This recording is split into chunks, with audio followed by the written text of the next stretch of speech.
Good morning once again, guys. To review what we have discussed so far, now last session, we asked the question, the very important question about what the main objective of a business should be. We said that profit maximization is very important. Satisfying customers is very important also. However, the main objective of a business should be to maximize shareholder value. And shareholder value refers to the market value of the stock. We said, by way of example, that if I invested in 1 million shares of Jollibee for 30 pesos, and this has increased, let's say 20 years ago, and it has increased already to 300 today, then that's a very good example of shareholder value really being optimized. Now, there's a reason why it's not profit maximization as compared to profit maximization. But before I answer that, we said also that customer satisfaction has its place. Happy customers, loyal customers engage in repurchasing your product, cross-selling, which means you can sell to them other products of your business, and they're not so sensitive to price. When price increases, they can still be there as loyal customers. And of course, the very important word of mouth. They are your loyal advertisers. They will tell their friends about your product, and you'll have free advertising. Okay, so that's what loyal, happy customers do to affirm.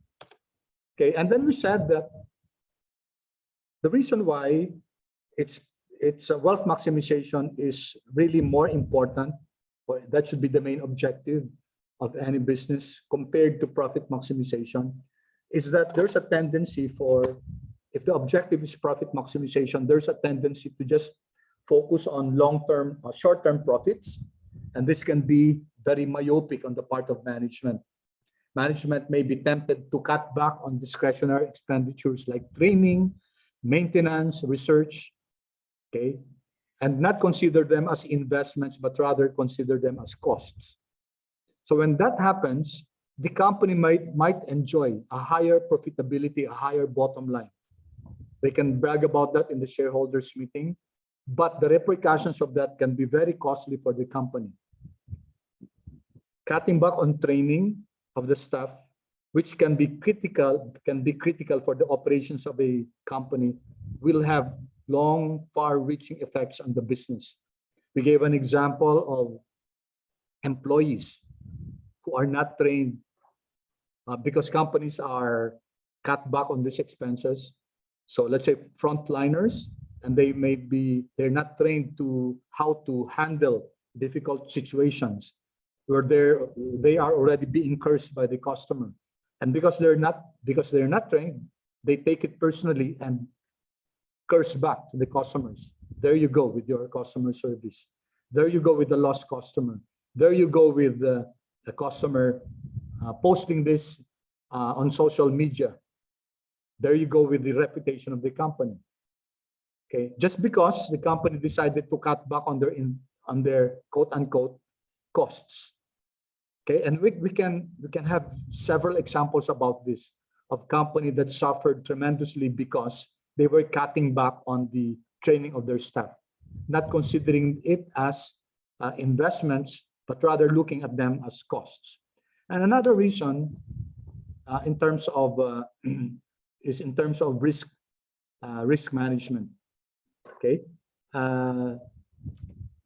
we had this example where a company could engage in derivatives in order to hedge its assets. If the focus is more on profit maximization, then this hedging might be considered as cost. Okay, and the company would not engage in them because they're just additional cost and it will affect the bottom line. But then again, guys, finance tells us that it's important for the firm to really hedge its assets for potential losses. And financial derivatives come into play here. We talked about options. We talk about engaging in futures. Okay, these are hedges that the company may engage in, which might not be attractive if the focus was on profit maximization.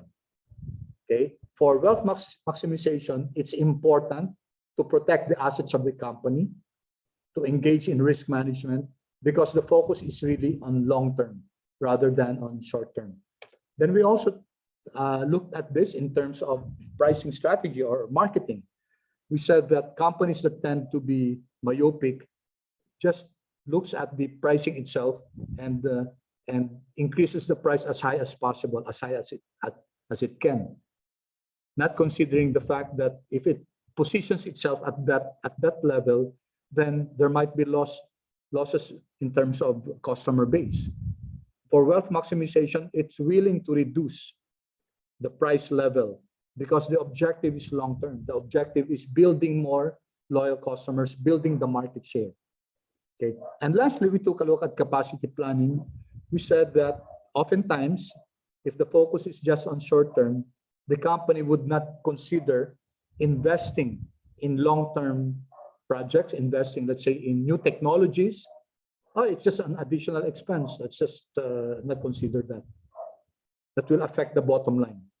Okay, with this mindset, guys, yung profit maximization lang, there's a tendency for the firm to really cut back on, let's say discretionary expenditures, which sacrifices long-term sustainability. Okay, so and for wealth maximization, on the other hand, that's the horizon in view, because it takes a look at a firm from a going concern and takes a look at the long-term ramifications of any action that it does. Okay, so we said that a wealth maximization is different from profit maximization in this regard of okay, planning this duration, risk management, pricing strategy, and capacity planning. Now, I guess most of you have heard of ESG. I guess most of you have heard of the triple bottom line. Could you kindly chat? Okay, Carl, mamaya na lang attendance. Could you kindly chat, guys, if you have heard of the triple bottom line? Okay, I'm sure you have discussed this in your other subjects. Thank you so much. Okay, let's just briefly look at the triple bottom line. And in triple bottom line, guys, we take a look at the firm from a perspective of the different stakeholders that have an interest in the firm. So we're not only taking a look at shareholders.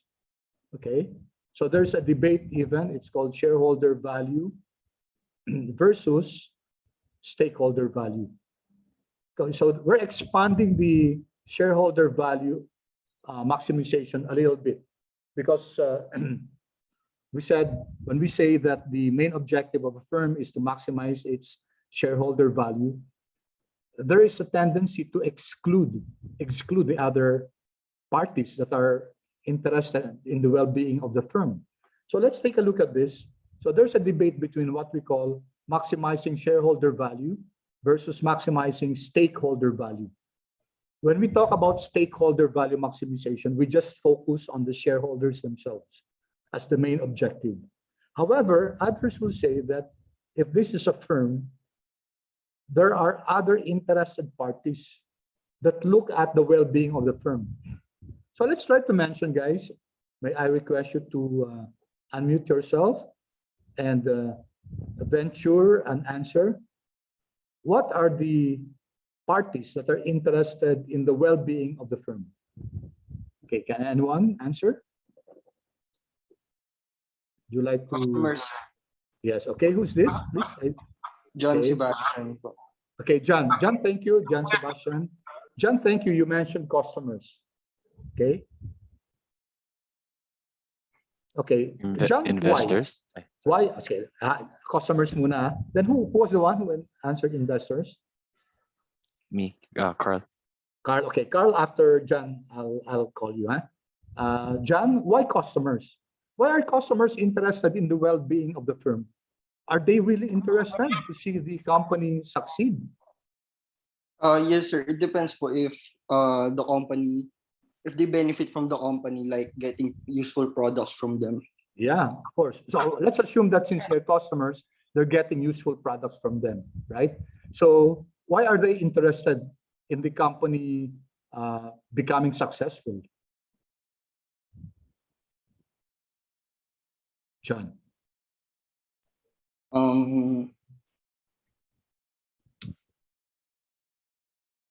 Do they benefit from the company? Yes, sir. Because Yes. Yeah. if they buy from the company, they can innovate more products which can be useful to them. Okay. So what you're saying is that customers directly benefit from the firm, Yes, sir. from whatever product the company produces, product or service. Yes, Okay. sir. So they would not want the firm to they would not want the firm to, let's say, cut corners as far as their products are concerned. If you recall, guys, I think 2 or 3 years ago, there was an issue with the infant milk in China, where customers were aghast about what some Chinese firms were doing. They were putting some, I think it was melanin, some raw materials that were harmful to the babies. So imagine, guys, if that happens, for example, here in the Philippines, if a firm is caught doing that, putting something that will be very harmful to the health of the intended users, then do you think that that firm will will continue to exist? I don't think so, guys. Okay, customers who are direct beneficiaries of what the firm produces are interested in the well-being of the firm because they want quality products. They want the firm to stick to a good, to delivering good quality products that will benefit them, the customers.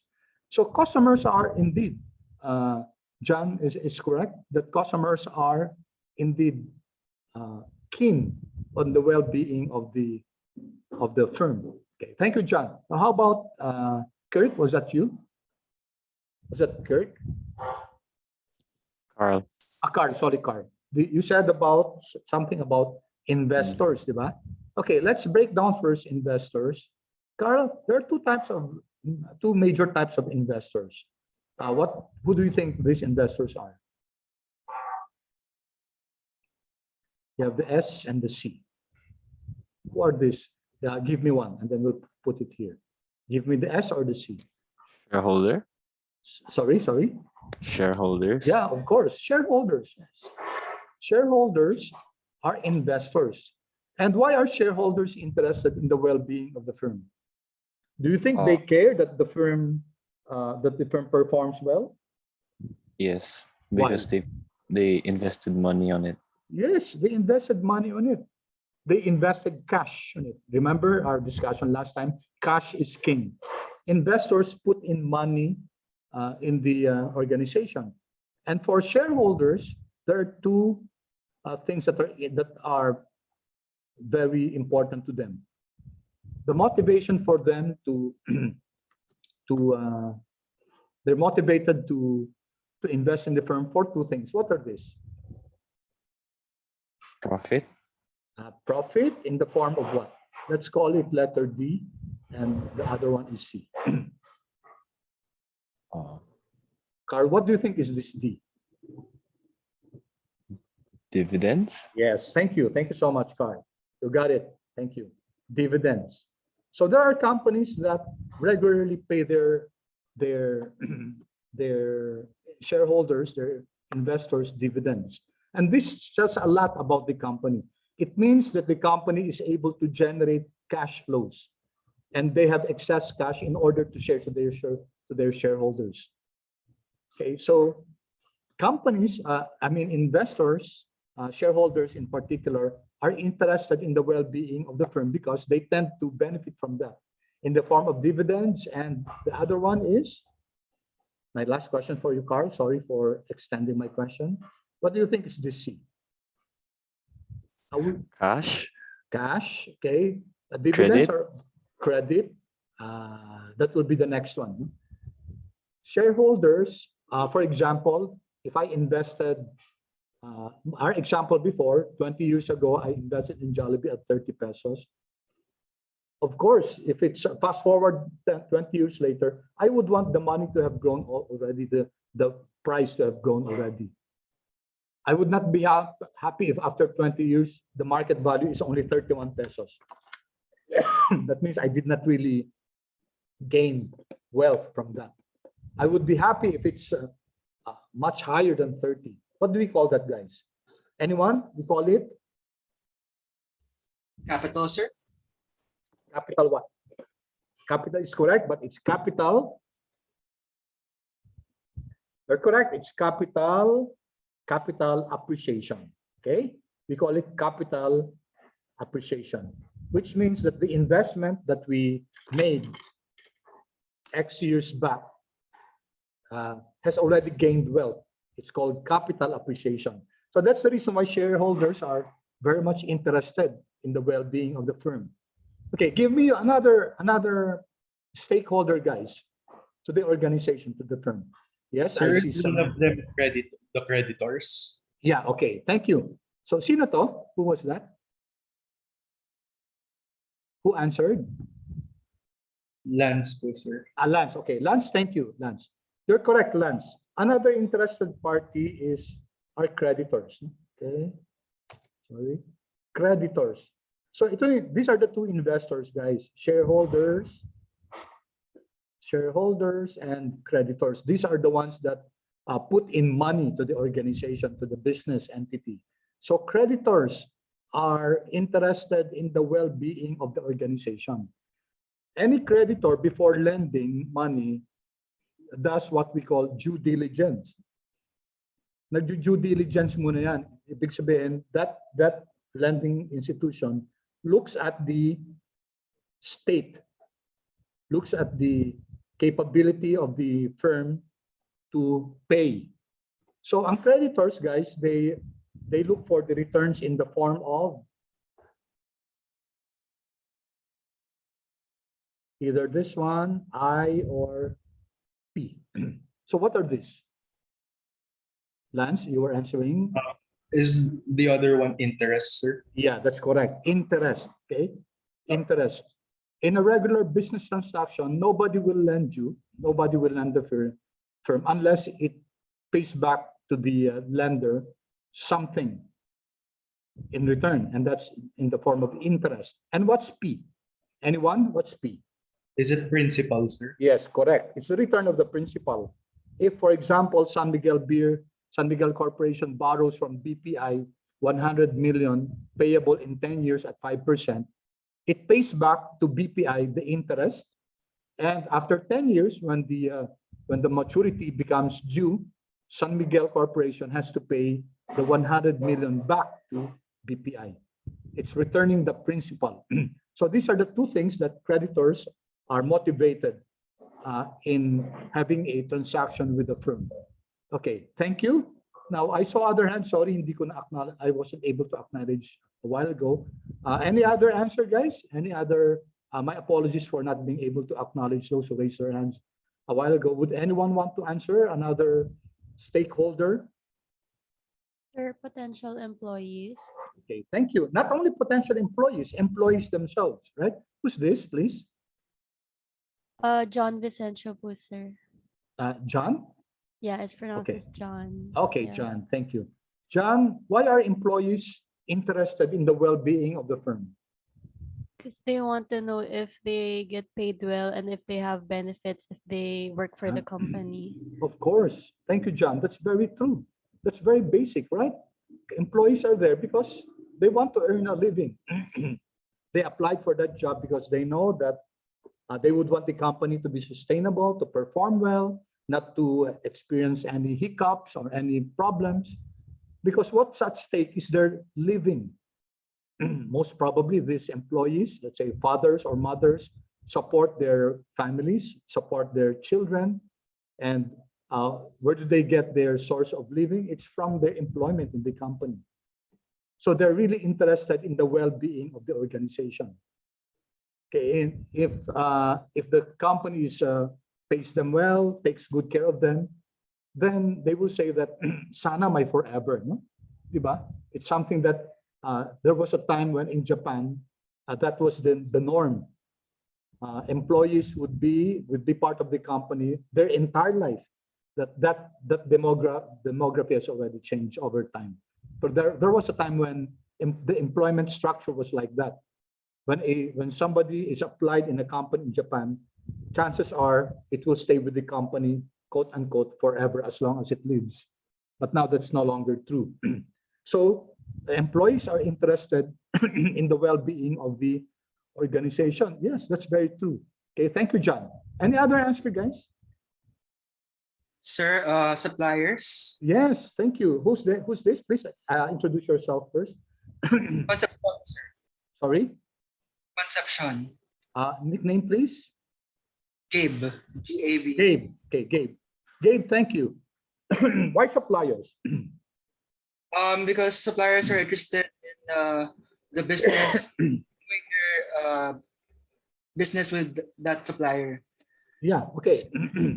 So the supplier has a business with the firm, right? Okay, let me just elaborate on this. This is very important. Okay, we're talking of supplier and firm relationship. Suppliers are important because they provide the company the raw materials that they will need, or the other inputs, whether it be a particular raw material or a certain service. So supplier and firm relationship is very important. And normally, guys, suppliers would not want the company to fail because they depend on the firm for their business, right? They would not want the firm to, let's say, to renege on their promise to pay their payables. Of course, the cash flow of the suppliers also depend on the payment of the firm. Now, let's just study a case in point. I know of a company in this is a global company which was able to really establish a very good relationship with the business entity. The business entity was able to establish a very good relationship with its suppliers. Okay. So supplier A, supplier B, supplier C. In the West, in the United States, for example, the philosophy behind relationship between suppliers and the firm is oftentimes called the push system, push way of thinking. While in this company, they were practicing what we call the pull system. In a push system, what the company does is let the suppliers fight it out with each other. Okay, bahala sila mag-away, no? Let them compete with each other and may the best supplier win. So there's bidding, etc. And then the lowest price, which is not necessarily the best product, wins in the bid, and the company patronizes them, the suppliers. That's what we call the push system. Now, there's this company that gained popularity in the world. It's still existing. You know this company, of course, which practiced the pull system. What this company did was to identify some suppliers, and they established long-term relationship with the suppliers. In fact, the firm was able to encourage. So if this is the firm, it was able to encourage the suppliers to locate near the company. Okay, locate near the company. Okay, so what's the difference between this push system and pull system? A lot. This one practices what we call the JIC, and this one practices what we call the JIT. Okay, are you familiar with this, guys? Who among you are familiar with the JIC versus JIT?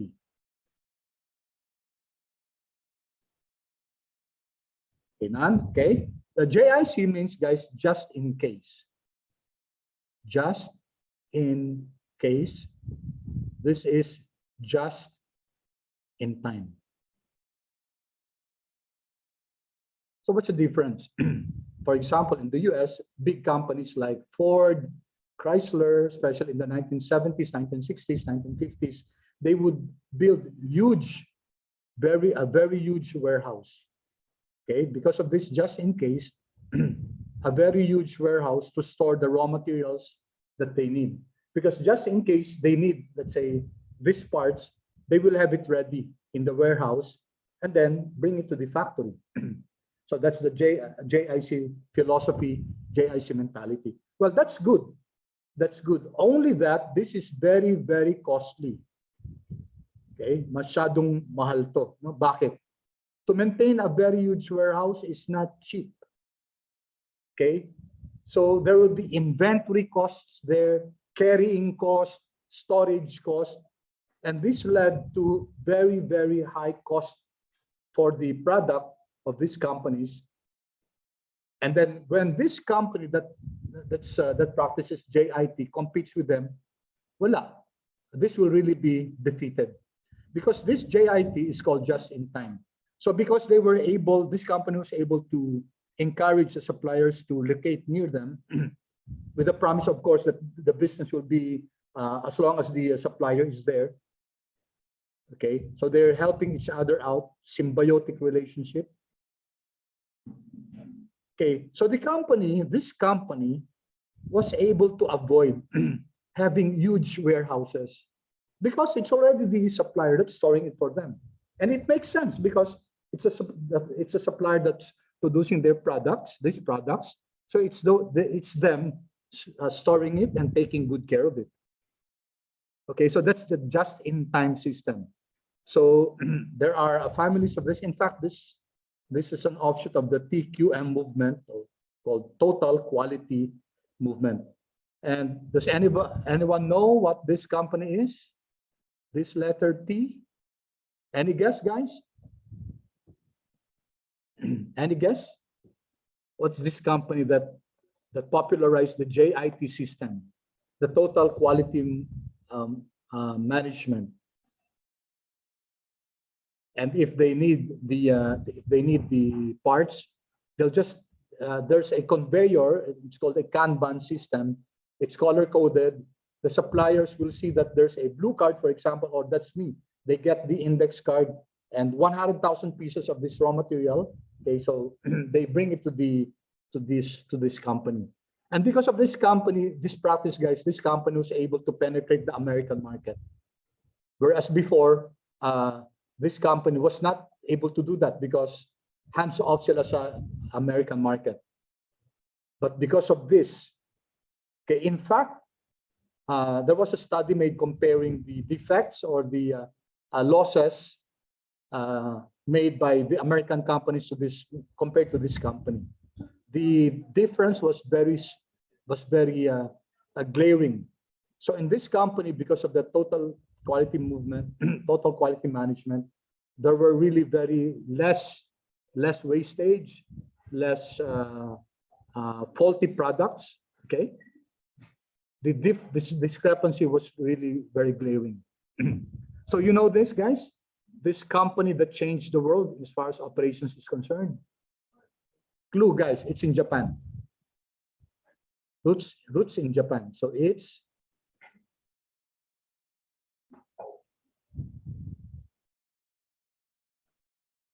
Toyota, sir. yes, thank you. It's Toyota, guys. Toyota. Yan, sila nagpopularize yan, yung TQM, no? Yung just-in-time philosophy of maintaining inventory. Okay, so going back here, guys, supplier relationship is very important. It's important for the firm because a good supply, a good logistic,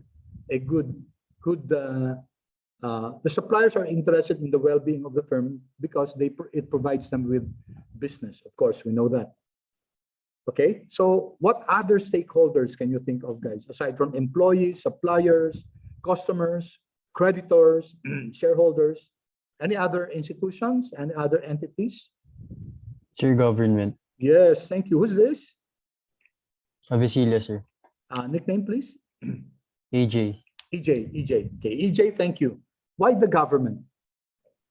Sir, because the government collects the taxes from the firms and its employees. Yeah. Okay, correct. The government needs funds in order to run this country. So where will it be getting funds? Again, it can borrow from international banks, or the government can collect taxes, and which will be able to generate more taxes. A sick firm or a robust, healthy firm? Of course, the robust, healthy firm will be able to generate more sales, more taxes for the government to sustain the operations of this country. Okay? So the government is interested in the well-being of any business firm. Okay, thank you, EJ. Anyone else, guys? Any other party interested in the well-being of the organization?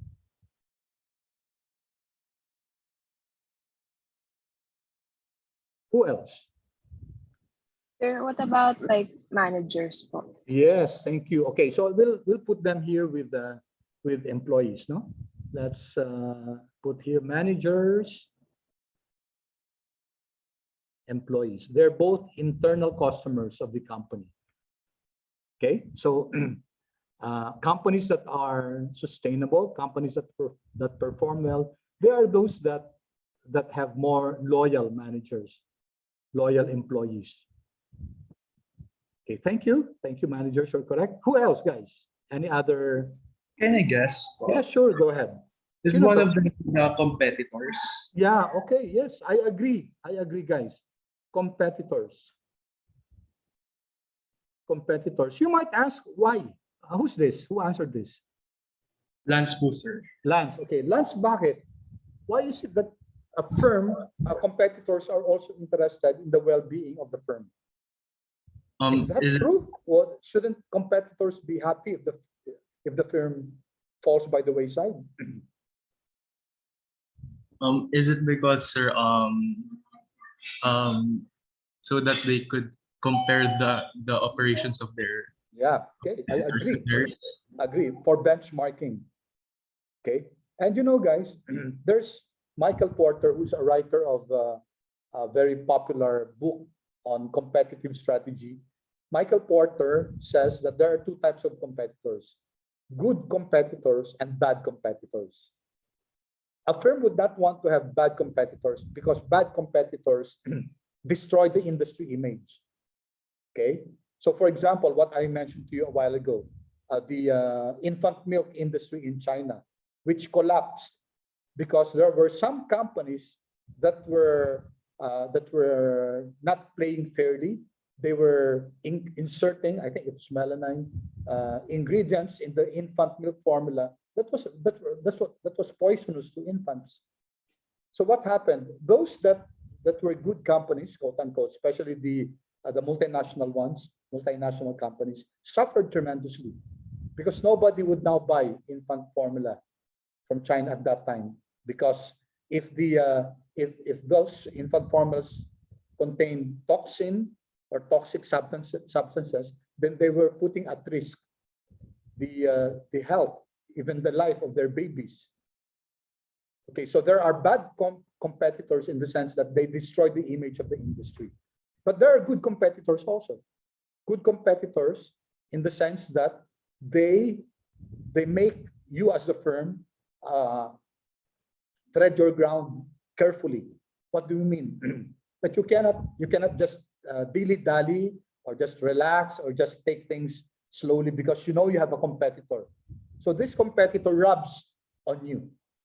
Okay, you become the firm becomes to be at their best, because competition, we know competition allows both players to really do their best, because they cannot afford to be substandard, or they cannot afford to be mediocre as far as their performance is concerned. They have to be at their best. So that's what good competition does. It also provides a good image to the industry. Okay, so I agree. Competitors, particularly good competitors, thank you, Lance, for saying that. Good competitors are interested also in the well-being of their competitor, of the firm. Okay, thank you for that. Okay, any other answer, guys? It's good. We're getting good answers from you. I'm so happy about this. Can you think of other parties that are interested in the well-being of the organization? Sir, banks. Yes, banks will fall with under creditors. Lagay natin dito banks. Thank you. Yeah, banks or lending institutions. No? other lending institutions, financial institutions, they will fall under creditors. Any other guys, any other parties?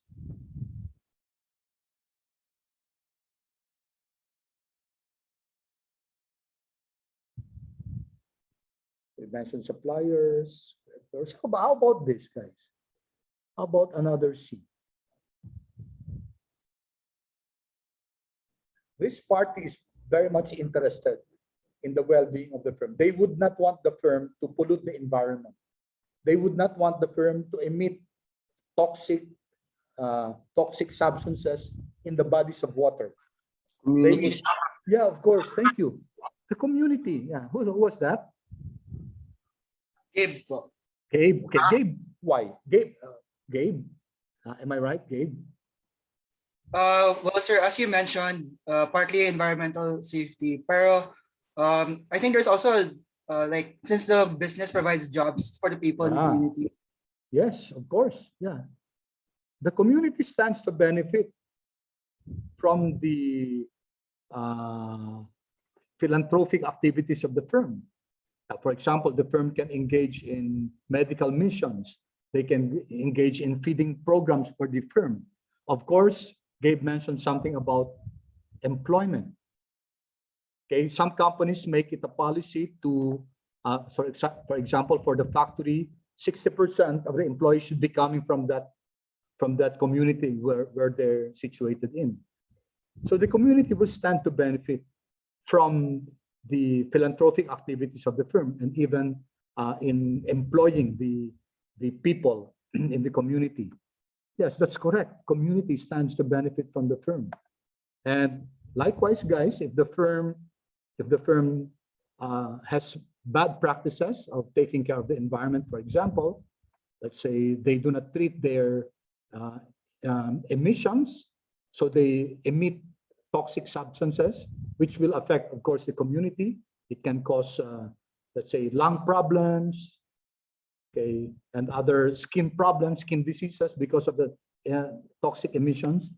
Then that could also destroy the reputation of the firm, and even the firm can face closure.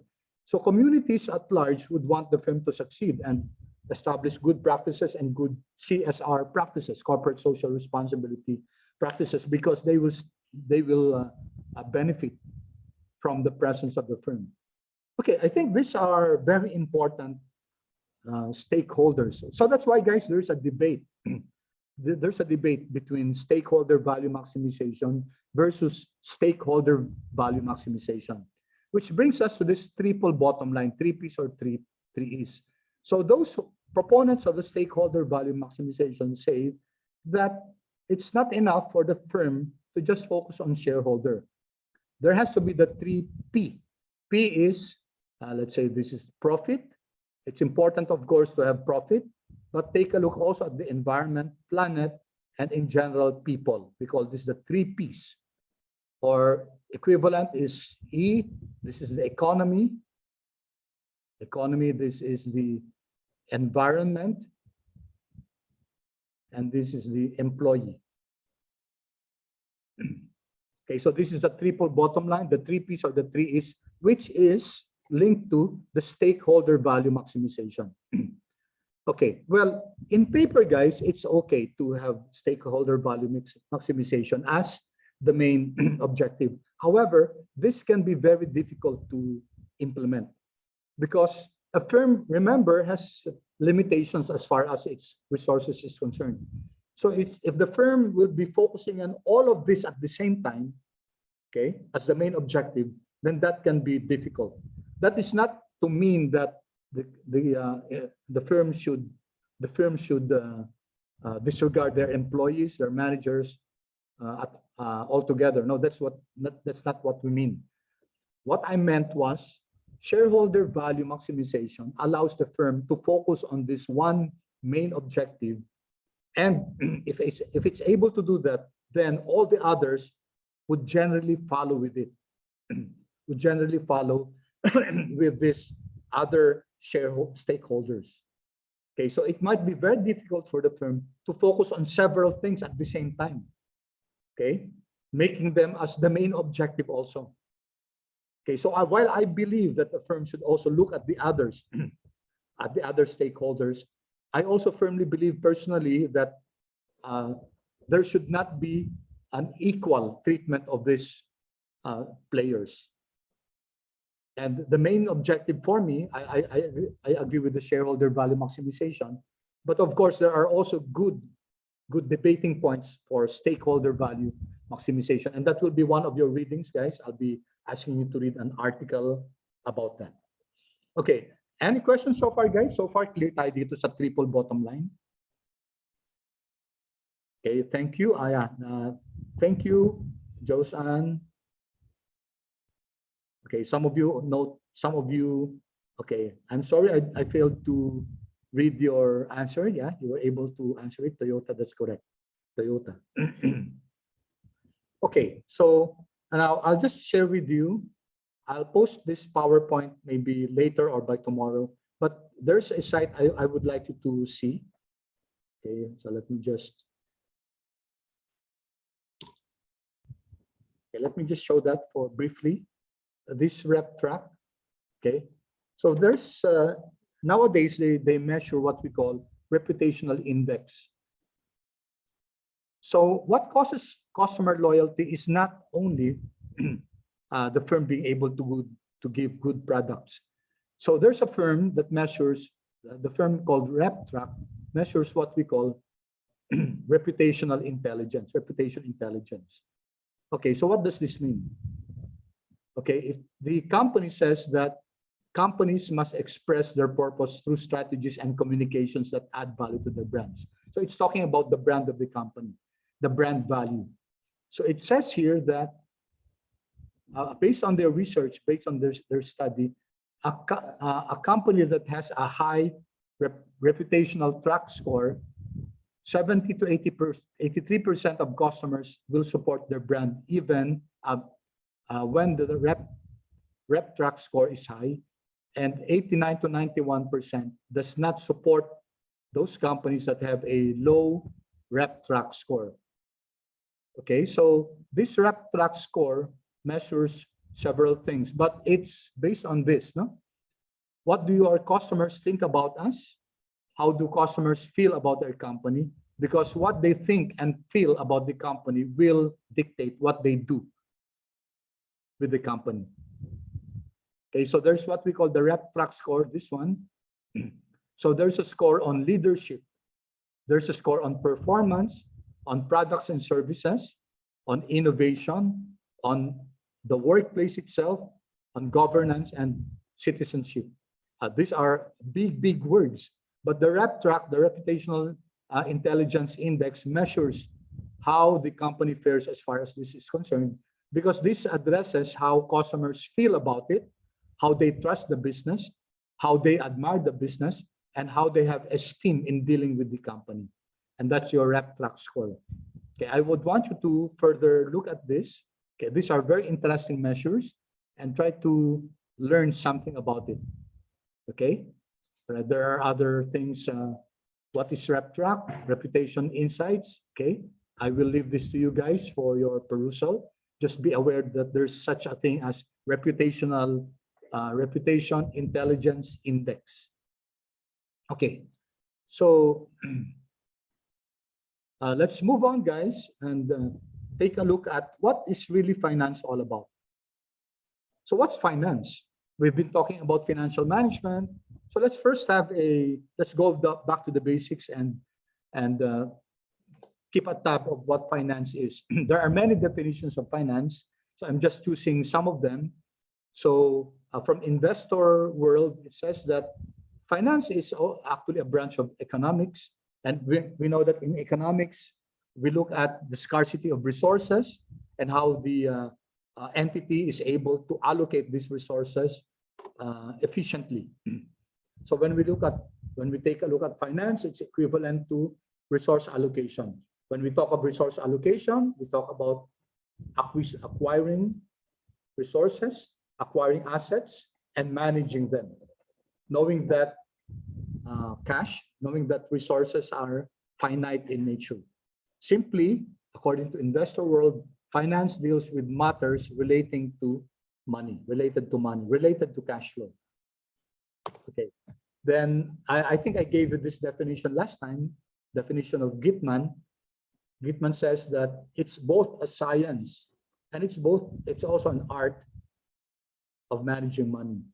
So we take a look at the processes involved in the flow of cash, the institutions, the markets, the instruments that are involved in the transfer of money among different entities, whether they be individuals, firms themselves, or government. So that's what finance is all about. Okay, Kion also talks about finance in the light of economic value or shareholder value or wealth. So it redounds to two things, guys: managing of finances, managing of money. So it's all about money, the processes, institutions, markets, instruments that are involved in the flow of money. And it's also involved with economic value or wealth generation. Notice nothing about profit. Okay, it's all about cash flows. It's all about managing cash flows.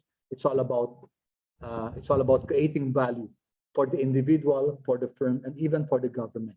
So that's what finance is all about. Now, in the context of corporate finance, others would think that corporate finance is just an extension of accounting. Nothing can be further from the truth, guys. Okay, accounting as a field is backward looking. It generates financial statements based on historical data. Its job is to record what happened in the past, the transactions, and then record it, collate it, summarize it, and generate financial statements. On the other hand, guys, finance is more forward-looking.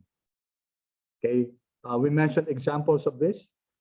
Okay, forward-looking in the sense that finance, in terms of planning duration, for example, it takes a look at the future.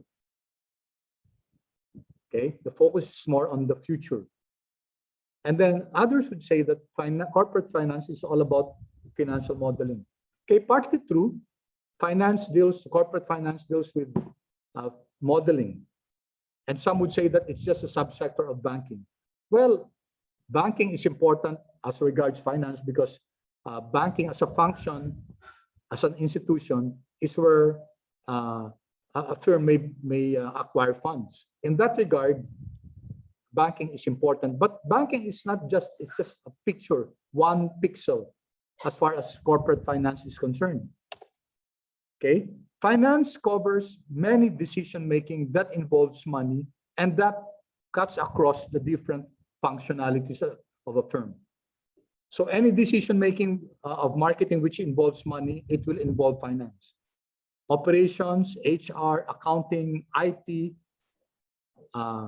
knowledge management, general management, etc.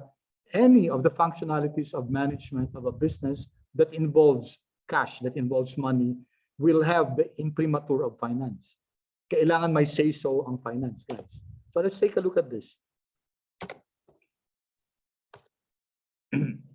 Okay. Okay, so this illustration tells us that if marketing activities involve cash, involve anything related to money, anything related to cash, then corporate finance will also have a say in that regard, whether it's the pricing of a product.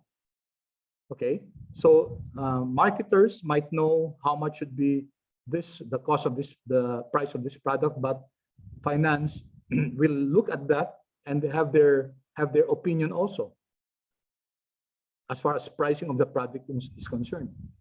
Investing in an accounting system, investing in information system, of course, because that will involve cash, that will involve money, that will involve finance. Okay, anything that has something to do with human capital, investing in, let's say, new technology that will monitor the human information system of the firm, that will involve cash, that will have the imprimatur also of finance. Okay, whether it's a corporate strategy, for example, should the company also acquire this other business that belongs to another industry? For example, Ayala Corporation is the mother company. Okay, let me just illustrate that. Say, AC, Ayala Corporation, is the mother company.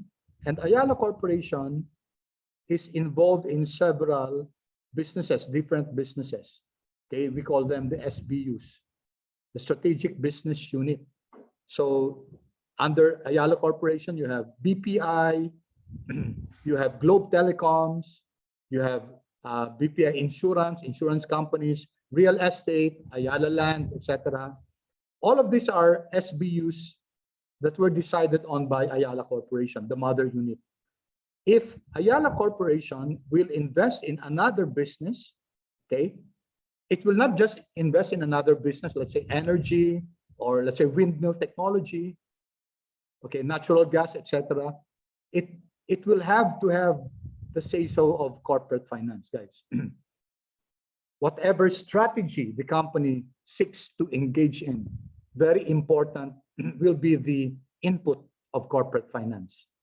Of course, also in production and operations, should the company acquire this new equipment, what will be the returns if we acquire this new equipment? What will happen if we don't? Okay, operations will need the services of corporate finance. So corporate finance, guys, has its hands on very key important activities of the firm. So that's what corporate finance is all about. Broadly, we say here, everything that the business does that involves cash, that involves money, fits under the rubric of corporate finance. So you see the importance of corporate finance in any business. Okay, so be that as it may, because of that, guys, I'm sorry, people involved in finance, in corporate finance, financial managers, the CFO, follow certain principles that are very important.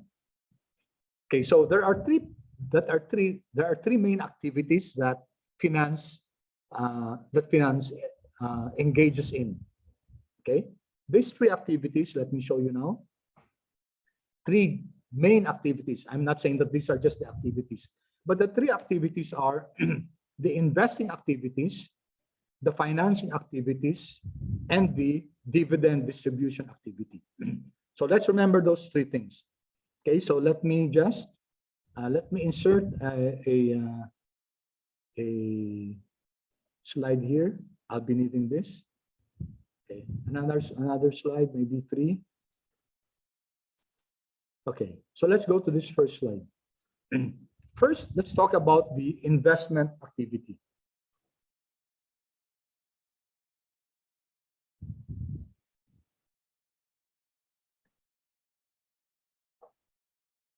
Okay, investing principle, investment principle, investing activity.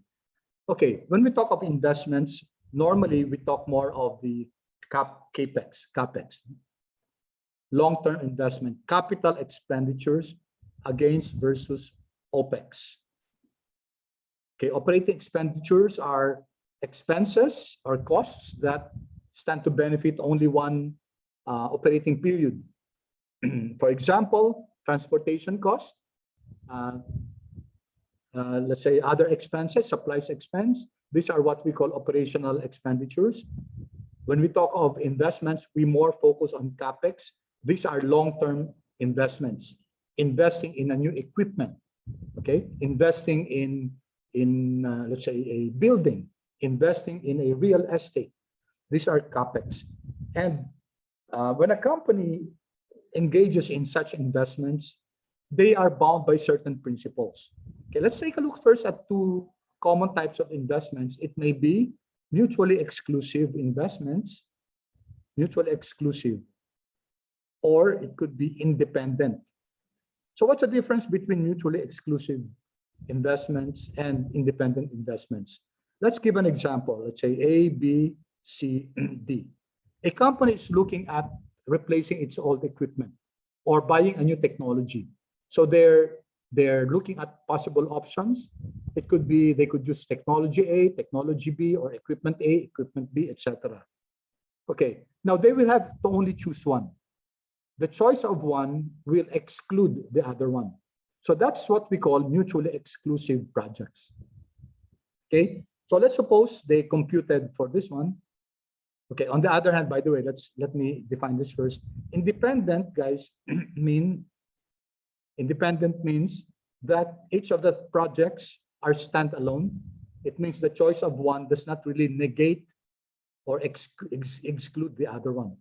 So for example, a firm is looking for new branches, let's say in Cebu, in the Visayas, let's say Cebu, or in Mindanao, CDO, Cagayan de Oro, or Davao, or what other cities, maybe Zamboanga City.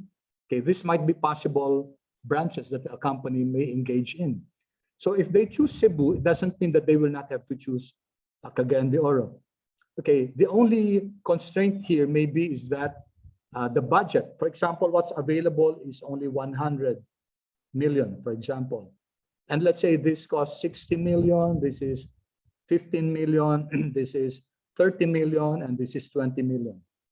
Okay, so all in all, these 4 projects, okay, 75, 105, 125 million all in all. But the budget is only 100 million. So that means that although these projects are independent, then there may one project may be excluded, 1 or 2 projects may be excluded because of the budgetary constraints of the firm. Okay, so that could be one reason why all the projects will not be accepted. But in general, guys, when you say independent projects, there's no, you don't disregard a project because you have chosen the other project. Okay, but for mutually exclusive, you only choose one. So for example, project A, let's say finance computed the return of this, it's 15.5%. We're talking of the returns here. Okay, project B, let's say, has 12% return. Project C has 16% return, and project C has 17% return. Okay, so if these are mutually exclusive, and assuming they have the same cost, okay, assuming that the returns is already based on the already included the cost of the project. Okay, so which project should be chosen?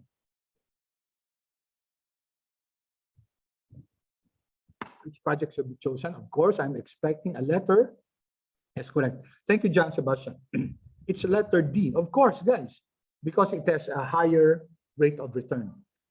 Now, should the project be accepted? Yes or no? Paki-chat, guys, paki-chat. Should the project be accepted? Should project D be accepted? Yes or no, please?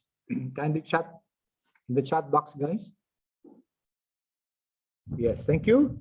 Thank you. Yeah, thank you. Good, good. Yeah, guys, the project should be accepted, guys. Not necessarily. Nung sinabi ko not necessarily, wala na nag-yes, no? Tumigil yung pagta-type ng yes. You're correct, guys. Not necessarily, no? Pag finance, guys tayo, may principle tayong sinusunod. Ano yung principle na yun? Going back to the slide here. Let me go back to our slide. What is the principle? Here, guys. Ito. Capital investments dictate that we decide what project or acquisitions to invest in. Should it be A, B, C, or D? If we just compare the A, B, C, or D, it should be D. However, guys, may isa pang ano, there's still another caveat for that. There's another warning. What's that? It should earn the highest possible risk-adjusted return. Take a note, take a look at that. Risk-adjusted return. What does that mean, guys? What does risk-adjusted return mean? Okay, sorry. Okay, the risk-adjusted return means, guys, that we take a look at this, no? And we just don't decide based on this. We have to compare this with a very, very important measure, and that measure is called the WACC. What is the WACC? It's a weighted average cost of capital. There. Okay, just to simplify the definition first, when we talk of WACC, when we talk of the weighted average cost of capital, it tells us how much is the average cost the company acquires funds from its investors. Remember, the investors are either the shareholders or the creditors. Now, the funds that these investors put into the company is not free. right? It's not free. They expect, for the shareholders, they expect dividends and they expect capital appreciation. For the creditors, they expect interest and principal payments. So these are not free. So this has cost. My cost, there is a cost of getting shareholder funds, and there's also a cost of getting creditor funds. And the average cost is called WACC. So when we decide whether to accept the project or not, the return of the project, let's call it K, should be greater than the weighted average cost of capital. There is the principal rule, guys, in deciding whether a project is feasible or not. If the WACC was 18%, then conclusion, project D will not be accepted. Of course, if project D is not accepted, then so is ABC, having the lower returns and also being mutually exclusive. All right, but if if the WACC is 16%, then push through with the project D, because the return of project D, okay, 17%, which we call in general, it's called IRR, okay, internal rate of return. The internal rate of return is greater than is less than the weighted, the internal rate of return is greater than the weighted average cost of capital, then proceed with the project. Okay, so that's the investment decision making.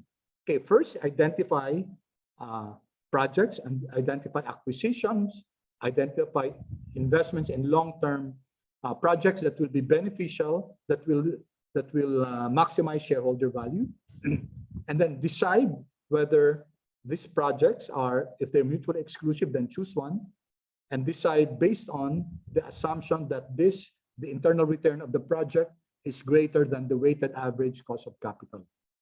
Any project that's accepted that's less than the weighted average cost of capital will destroy value of shareholders. And we don't want the destruction of value, rather we want the creation of value. We want to create value for the shareholders. We want to maximize shareholder value. So as far as investment decision making is concerned, we accept projects whose internal rate of return is greater than the weighted average cost of capital. In our future studies, we will learn how to compute this, the WACC. Suffice it to say now, guys, that be aware of this, the WACC, the weighted average cost of capital. It's average. No? Why is it average? Because we take into consideration all sources of financing, which include the shareholders and the creditors. So we compute further cost. In fact, guys, just to introduce it here, okay, the WACC, guys, the WACC, the formula for the WACC is summation of WI K sub I. Okay, so this WI is the weight of the financing, and the K sub I is the cost of the financing. So if we explode this, it will be equal to the weight of the debt times the cost of the debt, and then we have to multiply this by a certain factor, which is 1 minus tax, and then plus the weight of the common stock times the cost of the common stock, plus if there's preferred stock, the weight of the preferred stock times the cost of the preferred stock. Okay, that's how we compute for the weighted average cost of capital. Notice it's weighted. The weight here is, of course, dependent on the amount of debt, amount of common stock, and amount of preferred stock. For purposes of just illustrating this, for example, in the balance sheet, you have debt equal to 10, you have common equity equal to 20, you have preferred stock equal to, let's say, 5. Okay, then you can easily compute for the weight. The weight of the debt will be 10 over 35. The weight of the common stock will be 20 out of 35, and the weight of the preferred stock will be 5 out of 35. So very easy to compute for the weight, no problem about it. You just look at the balance sheet, look at the Amount of the debt, amount of common stock, if there's any, and amount of preferred stock, if there's any. Okay, of course, there's common stock, by the way. So we're easily able to compute for the weight. The problem now lies with the cost. Okay, in the future, we're going to compute for the cost of debt, the cost of common stock, and the cost of preferred stock. Once we're able to compute that, then it will be easy to compute for the weighted average cost of capital. The weighted average cost of capital, guys, is not cast in stone. Okay, it changes. No, that's why sometimes companies do this yearly activity of determining their weighted average cost of capital. And notice, guys, that there's only one factor here where the tax is deducted. So notice the cost of debt is reduced by 1 minus tax. So if the tax rate is 30%, that means 1 minus 30%. That means that the cost of debt is only 70% of its weight and cost. Right? I hope you get that, guys. Why is the cost of debt? Why do we net the cost of debt with 1 minus tax rate? Because, guys, when we have debt, we have tax savings. There is tax savings when we use debt. Okay, which I'll discuss in greater detail in the next slide. Okay, is this clear, guys, so far? Clear ba itong investing activity ng finance? Ito yung role nila, no? Role ng finance to. They're at the forefront of analyzing and determining whether projects are feasible or not. And they base it on the returns, okay? Either the IRR, or there's another measure called NPV. We'll discuss this later in the course of this subject. The NPV, another very important measure, and compare that with the IRR is compared with the weighted average cost of capital. If the IRR of the project is greater than the WACC, then the project is okay. All right. So clear ba yung guys? Any questions as far as this activity is concerned? Investing activities. Okay, your feedback, please. Yes, NPV is net present value. Thank you, Angelo, you're correct. Net present value. I won't discuss what that is at the moment, but later on we'll be discussing that. You're correct. It's net present value. Okay, clear ba so far, guys? Please reply in the chat box. Okay, thank you, thank you. How about the rest? I wish to see more chats from you, Yan. Thank you, thank you. Okay, good. Sige. Although hindi pa ako nakaka 100%, no? Sana next time 100% yung reply niyo. Kung may questions, guys, please feel free. Huwag kayong mahihiya. Sabi natin, we will not treat any question here with contempt, no? Hindi natin isusumulin yung any, kasi magkakaiba tayong mga journeys, guys. Magkakaiba yung comprehension natin at saka appreciation ng topic. So any question, guys, will be honored, no? So please don't be afraid. It's a very safe environment. Okay, thank you, Jules.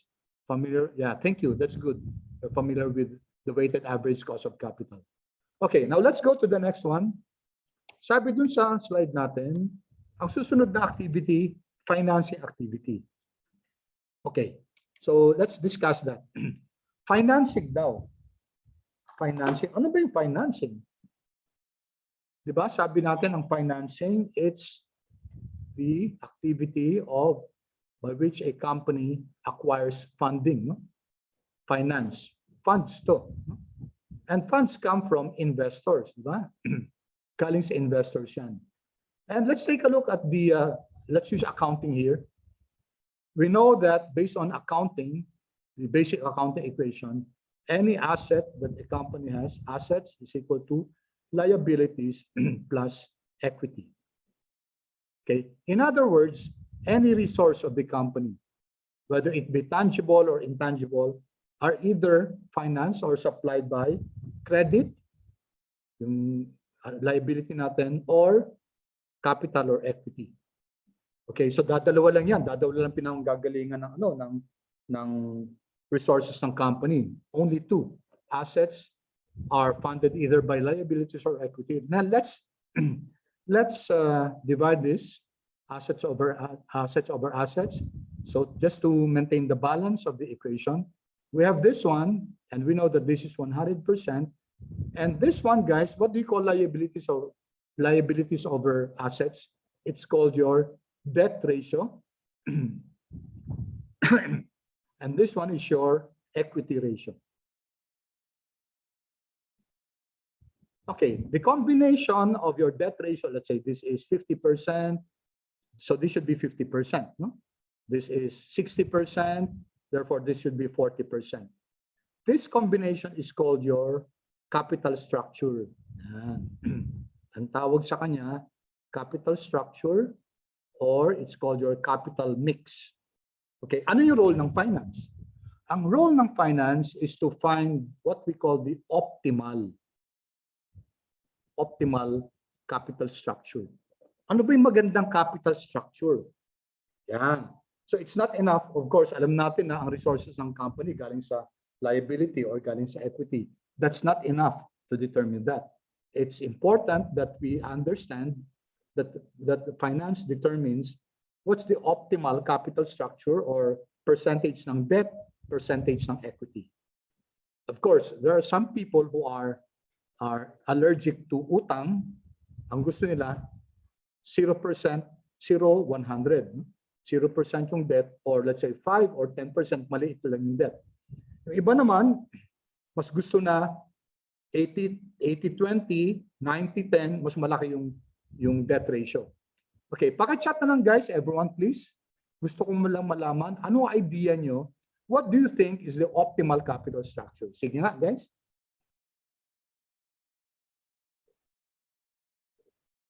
Okay, just right there in the chat box. 80-20, 20-80. Okay, I want to see your opinion, guys.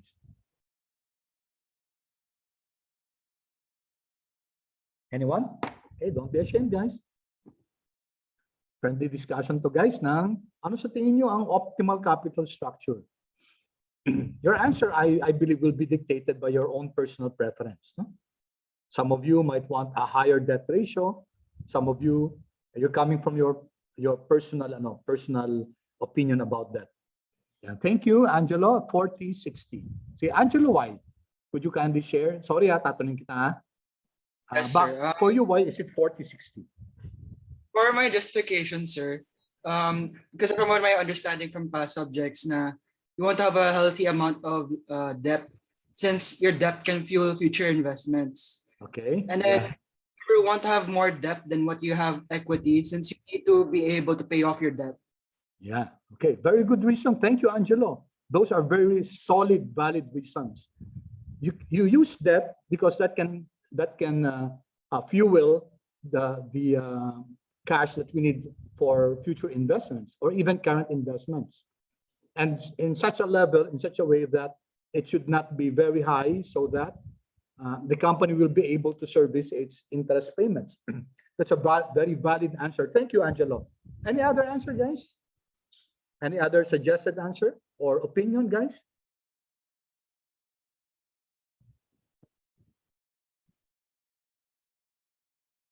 Don't be afraid, guys. This is just sharing of ideas. Anyone who'd like to volunteer?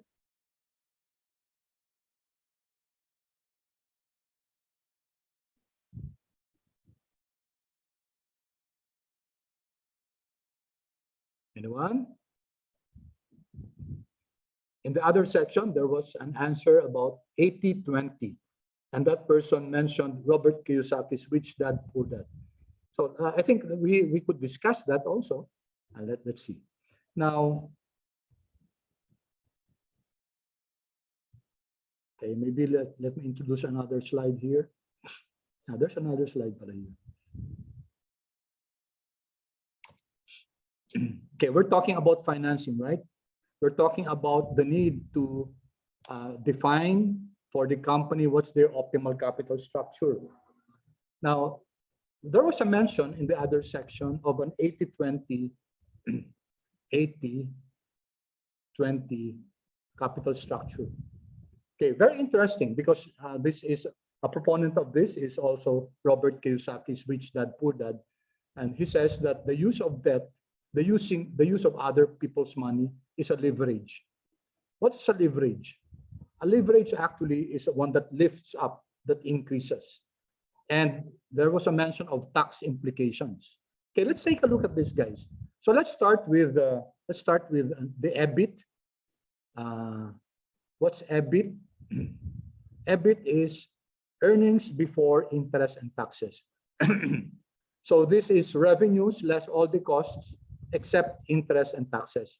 So let's suppose that a company has an EBIT of 100. Then let's say the company also owes 100. So this is the loan. And let's say that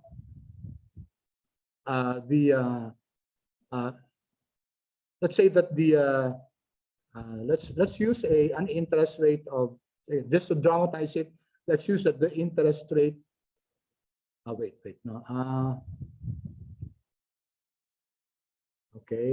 30%, let's say 30%. Okay, the interest rate is 30%. Therefore, interest will be 30% times 100, that will be 30. Okay, so this will be earnings before tax. And the tax, let's peg it at 30%. Earnings before tax will be 70. The tax is 30%.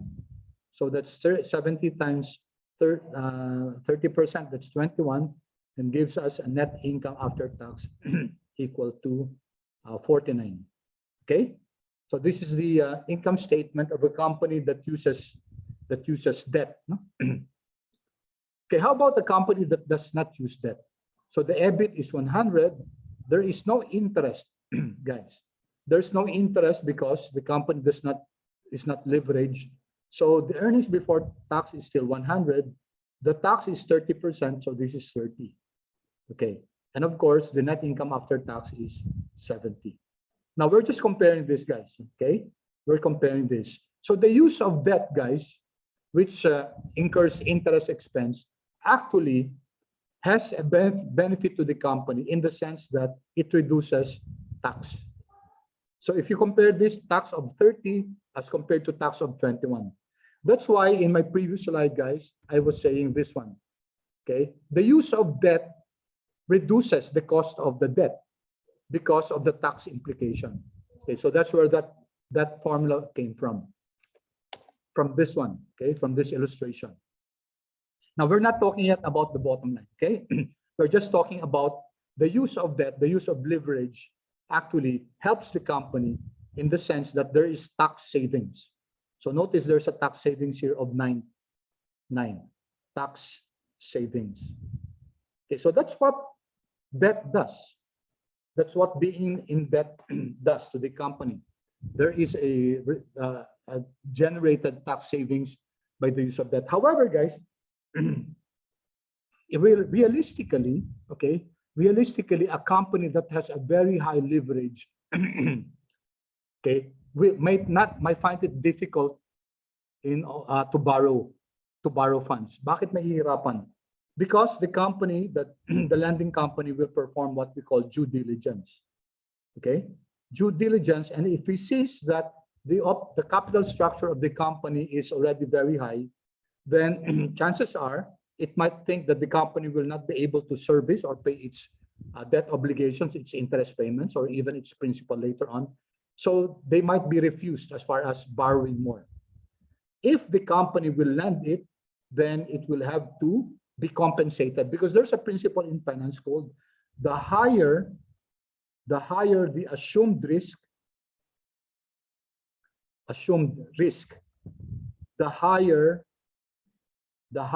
is the required return. Okay, sorry for my handwriting. So what does it say? If the company is going to lend this firm that has already a very high debt structure, debt ratio, then it will have to require a higher return. And how is it done? By imposing a higher interest. Diba? Kasi that's just fair. Why will I lend you? You already have a 80% debt ratio compared to this company that's almost the same size as you, same performance, whose debt ratio is only 30%. Okay, I would rather go to this company with due diligence. I'm going to lend this company with only 30% debt ratio. because that's still manageable as compared to you that has 90% debt ratio already. So a company that has a very high debt ratio might be hard put borrowing more funds. Okay, so that's the reality, guys, because finance assumes a certain principle, and that principle is the principle of risk and return.